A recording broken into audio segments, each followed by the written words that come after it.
ani diri sa Galacia misuon na ay mga buhat ni ini na wala gikahimutan sa Dios.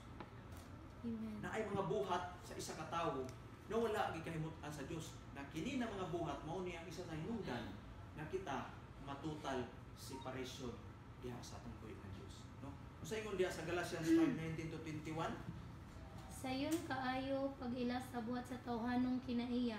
Makita kini diha sa salawayon nga pakighilawas, hugaw ug hilas nga mga buhat, ingon man sa pagsimba sa mga Dios-Dios ug sa pagpamarang.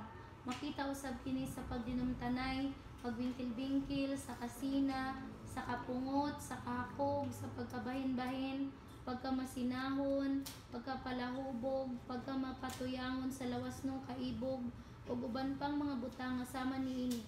Busa pasidanan ko kamo aron karon sama sa akong gihimo kaniadto.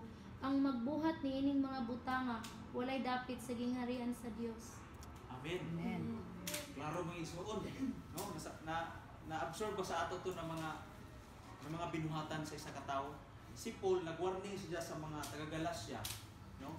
Diin iyang giwarningan ang mga tao dito nga na kung naamoy mga binuhatan na sama niini, wala mo'y dapit sa gingharian sa langit. Ingon sa diri sa katapusan, no? Pusa pasidaan ko kamo karon sama sa akong gihimo kaniadto, no? Ang magbuhat ni ining mga butanga walay dapit sa gingharian sa Dios, no? Paligong kuno nato to sa itong mga igsoon, mga tawhanon nga kinaiya. Ulang gali ka tawhanon dili kong Dios nun, no? Tawhanon nga kinaiya o napay dito tag laundry, ang tawhanon kuno nga kinaiya may suon makita ni sa malaway na binuhatan.